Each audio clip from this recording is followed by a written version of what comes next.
Listen, there are a number of things that can hinder our prayers, and I'll probably talk more about this in a future message, but I just want to mention some of them and then go into depth on one of them in particular right now. Asking for that which is outside of God's will, that will hinder your prayers. Religion and simply religiosity or idolatry will hinder your prayers. Unconfessed sin will hinder your prayers. A lack of love, pride and selfishness, unbelief or doubt, disobedience, family discord and strife, lack of reconciliation, these things will all hinder our prayer life.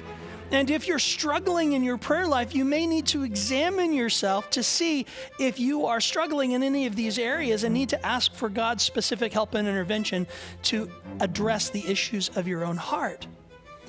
But the one that we're going to talk about today, one of the most significant hindrances to our prayer life, is reflected in what we see here in verses 8 and 9. It says, "Finally, all of you be of one mind, having compassion for one another. Love as brethren, be tenderhearted, be courteous, not returning evil for evil or reviling for reviling. But on the contrary, blessing, knowing that you were called to this, that you may inherit a blessing." Listen, if we return reviling for reviling, if when someone says something bad about us or treats us badly, our natural response is to give them back what they just gave us, right? Then it demonstrates in our lives a lack of forgiveness. A lack of forgiveness. Unforgiveness will hinder your prayer life. If you find it almost impossible for you to even be willing to try to forgive somebody for a wrong that they have committed against you, listen, that could very well be the reason that you feel as though your prayers aren't passing through the ceiling, right?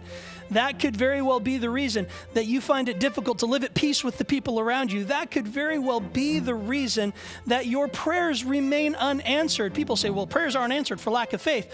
You know what? That may be true, but prayers are also not answered because of lack of forgiveness. If you want your prayers to be heard by God, then you must be willing to forgive. Did you notice I didn't say you must be able to forgive? No, you must be willing to forgive.